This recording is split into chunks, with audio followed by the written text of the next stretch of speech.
이게 바로 자신의 간증이에요. 그렇기 때문에 안에서 굉장히 많은 이게 핍박이 오고 이랬을 때 바로 이 아들을 이방에 전하기 위해서 얼마나 많은 해를 받아야 될지 예수님 직접 말씀하세요. 아나니아에게 얼마나 많은 핍박을 받아야 될지 내가 그를 알려주겠다는 거예요. 여러분들 빌립보서 1장에 보면은 그렇게 나와요. 지금 그것 때문에 사슬에 매여가지고 3차 전도여행 끝나고 난 뒤에 지금 사슬에 매여갖고 로마 감옥으로 갔어요. 이게 죄수의 몸으로 끌려서 가요. 그리고는 마침내 로마 감옥에 도달해갖고 지금 감옥에 갇혀서 있어요. 근데 바로 그 속에서 안에서 지금 오직 이 안에서 뭐예요? 네가 얼마나 수많은 왕들과 그죠? 고위 그 관리들과 그리고 수많은 사람들 앞에서 예수가 주라는 것을 증거해야 되는지. 근데 사실은 거기에서 자기를 지키던 황제의 친위대들이에요. 이 사람들은 굉장한 엘리트들이에요. 근데 그 사람들이 이 사도 바울의 전도를 받고 그리고 마침내 황실의 가족들이 예수님을 받아들이게 돼요. 그렇게 되자 바깥에서는 이 예수를 전하는 게 아니라 자기의 세력들을 확장하려는 사람들이 있었어요. 그 사람들이 사도 바울에게 고통을 더하기 위해서 막 예수를 갖다가 이렇게 전하면서 이들의 목적은 올바르지 않았었어요. 오직 한 가지 뭐냐면 사도 바울에게 고통을 더하기 위해서 그런 짓을 했는 거예요. 그런데 어떤 사람들은 자신이 감옥에서 이 예수를 전하는 걸 보고 인카리지가 돼서 전했다는 거예요. 근데 뭐라 하냐면 그게 이런 이유에서 전해졌던 저런 이유에서 전해졌던 so what 그러는 거예요. 한 가지 자기의 기쁨은 뭐예요? 그 예수님이 전파되는 것. 그게 자기가 받았던 메시지였고 그게 자기에게 주어졌던 잡이었다는 거예요. 오직 한 가지 자기의 기쁨은 그분이 전파되는 데 있었다는 거예요.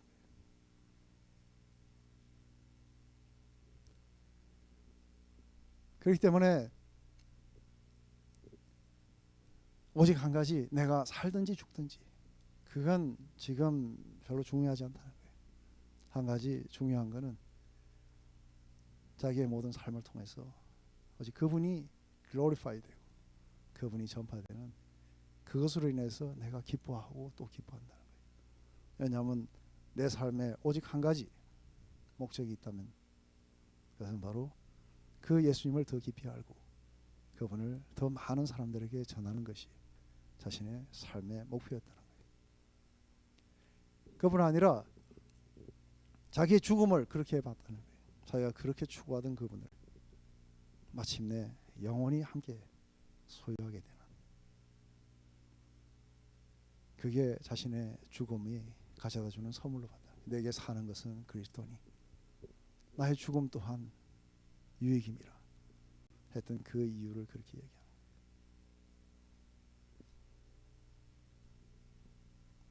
이게 바로 예수 그리스도에게 온전하게 사로잡혀서 삶을 살았던 사람. 마지막에 다시 2차 투옥이 돼요. 67년에.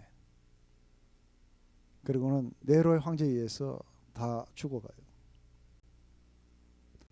근데 그때에 디모데후서를 보면은 지금 이제 예수가 주라고 하면은 바로 다 사형이 다 이제 사자에게 먹히고 처음부터 다 죽게 되는 그때에 사도 바울은 뭐라냐면 거기에서 자기를 재판하는 그 사람도 예수가 주라는 걸 들어야 된다는 거예요. 왜냐하면 자기의 목적은 자기의 삶의 목적은 바로 그거였다는 거예요. 그래서 오늘 그들 앞에서 왜 당신들이 예수를 믿어야 되는지 이게 잡혀가면서 이게 베스도의 감옥에서 이렇게 있을 때에 아그리빠 왕이 찾아와요.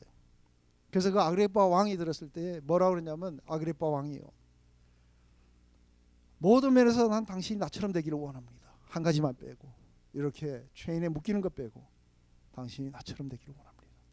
아그리빠 왕이 바울아 너의 많은 학문이 너를 미치게 했구나 하고 그렇게 베스도도 당신도 그렇게 돼야 된다고 안에서 삶과 죽음을 초월해갖고 당신들 예수 믿어야 된다는 거예요.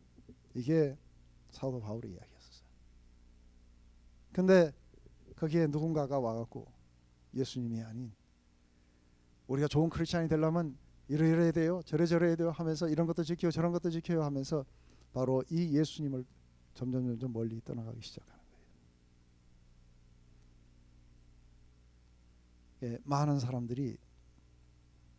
사람들이 사역에 들어갔어도 바로 이 예수님을 떠나고 그리고서는 정말 미션 임파서블만 붙잡고 죽으라고 살아가는 사람들, 얼마나 불쌍한 사람들이 많은지 몰라요. 바로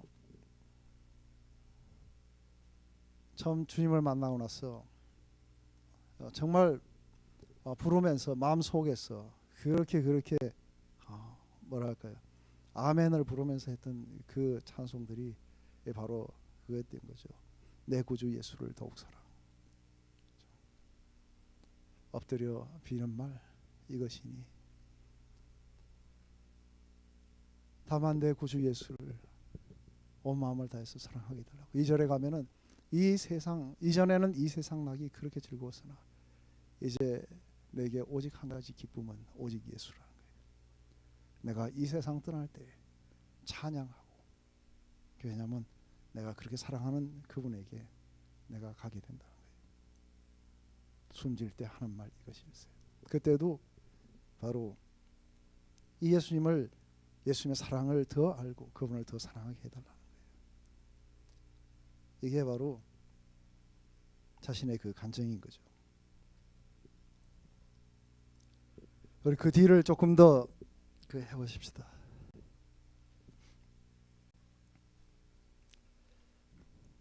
그 아들을 이방에 전하기 위하여 그를 내 속에 나타나기를 기뻐하실 때에 내가 곧 혈액과 의논하지 아니하고 또 나보다 먼저 된 사도된 자들을 만나려고 예루살렘으로 가지 아니하고 오직 아라비아로 갔다가 다시 다메섹으로 돌아갔노라. 그 후 3년 만에 내가 게바를 신방하려고 예루살렘으로 올라가서 저와 함께 15일을 유할세 주의 형제 야고보 외에 다른 사도들을 보지 못하였노라. 보라, 내가 너에게 쓰는 것은 하나님 앞에서 거짓말이 아니다. 그 후에 내가 수리아와 길리기아 지방에 이르렀으나 유대에 그리스도 안에 있는 교회들이 나를 얼굴을 알지 못하고 다만 우리를 핍박하던 전에 잔해하던 그 믿음을 지금 전한다 함을 듣고 나로 말미암아 하나님께 영광을 돌리니라. 14년 후에 내가 바나바와 함께 디도를 데리고 예루살렘에 올라갔노라. 계시를 인해서 올라가 내가 이방 가운데서 전하는 복음을 저희에게 제출하되 유명한 자들에게 사사로이 한 것은 내가 다름질하는 것이나 다름질한 것이 헛되지 않게 하렵니다. 그러나 나와 함께 있는 헬라인 디도라도 억지로 할례를 받게 아니하였으니 이는 가만히 들어온 거짓 형제가들이라. 저희가 가만히 들어온 것은 그리스도 예수 안에서 우리의 가진 자유를 엿보고 우리를 종으로 삼고자 함이로되 우리가 일시라도 복종치 아니하였으니 이는 복음의 진리로 너희 가운데 항상 있게 하려 함이라. 지금 다시 14년 후에 이제 이 안에 기근이 오게 되고 그리고 이 기근을 구제하기 위해서 바나바와 디도를 데리고 여기를 다시 방문한 거예요. 그때에는 사도행전 15장에 나온 것처럼 아주 공식적으로 자기의 복음을 이렇게 제시하고 하지 않았어요. 그때는 올라가고 이제 베드로와 또 그 몇몇에게만 만나가지고 사실은 자기의 그런 것들이 이렇게 서로 컨펌되는 그런 시간들을 가졌을 뿐이라. 자기 복음을 지금 도마에 올려놓고 그렇게 이야기해 본 적이 없다는 거예요. 그렇기 때문에 그때 만약에 그랬으면은 그 서로 이렇게 어자스하는 과정 속에서 인간들의 생각을 갖다가 받아들였고 그리고 거기에서 자기가 잘못 이해했다고 하는 그럴까봐 그때도 그런 게 없었다는 거예요. 다만 사사로이 프라이빗리 사람들에게 그냥 그렇게 했을 뿐이지 공식적으로 논의된 바가 없다고 이야기해요. 근데 왜 올라갔느냐 하면은 사실은 계시를 인해서 올라갔다 했을 때 11장 마지막에 보면은 아가보라는 자가 나타나요. 그래서 와서 여기에 곧 기근이 있을 것이라고 예언을 하게 되고 그러자 안에서 준비를 하게 돼요. 근데 그 아가보 때문에 계시로 왔느냐 하면 그건 아닐 거라 봐요. 그 아마 주님이 지금 이렇게 올라가라고 그렇게 하셨던 것 같아요. 그러자 그때 갈 때에 바나바는 유대인이에요. 할례를 받았어요. 근데 헬라인이었던 디도스를 썼던 이 디도에게 편지를 썼던 이 디도스죠, 그죠? 이 디도를 데려갈 때 헬라인이었어요. 근데 올라가니까 그 예루살렘 안에서 이 유대 율법주의자들이 디도를 할례받게 해야 된다고 그렇게 주장한 자들이 있었다는 거예요. 근데 사도 바울은 끝까지 거기에 대해서 굴하지 않았다는 거예요. 왜냐하면은 언제나 우리가 의롭게 되는 것은 바로 이 예수 그리스도로 말미암은 것이지, 우리가 그런 어떤 할례를 받고 아니면 율법을 계속해서 우리가 준수하고 이런 걸로 인해서 사람이 하나님 앞에 설 수 없다는 거예요. 그 때문에 일시라도 거기에 복종하지 않았던 것은 복음의 진리가 그대로 너희 가운데 남아있게 하기 위해서 그걸 거부했었다는 거예요. 근데 한 가지 놀라운 건 뭐냐면 사도행전에 읽어보시면 디모데를 데려다가 바울이 할례를 시켜요. 디모데는 데려가고 할례를 시키고 디도는 아주 끝까지 결사 반대하는 거예요. 왜 그랬을까요? 디모데는 유대인이에요.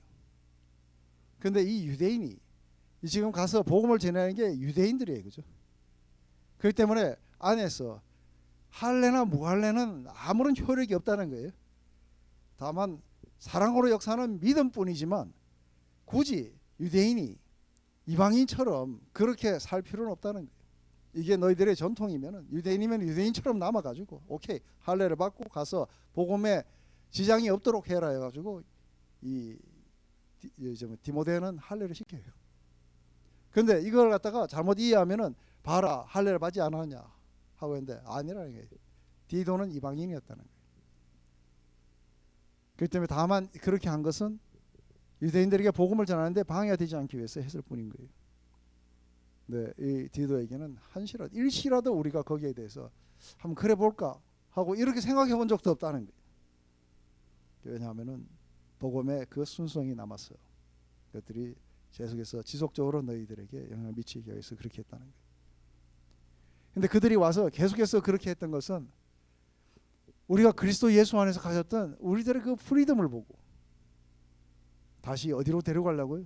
자신들의 종으로 다시 한번 예수님이 이 율법의 그런 반대지로부터 우리를 구하셔서 우리를 자유케 해주셨는데 우리 안에 있는 그 자유함을 보고 다시 그 반대지로 데려가려고 그랬다는 거예요. 거기에 대해서 맞서서 저항했다는 거예요. 끝까지 디도를 할례 안 시켰다는 거예요. 이걸 지금 상기시켜주고 있는 거예요. 그뿐 아니라 자기가 복음을 전했을 때 유명한 자들, 바로 아마 내가 생각할 때는 베드로, 야고보, 요한이었을 거라고. 아니면은 적어도 그 먼저 죽었던 야고보 대신에 예수님의 동생 야고보였을 수도 있어요. 본래 유명한 자들을 이렇게 이야기를 하면서 여기에 뭐라 그래요?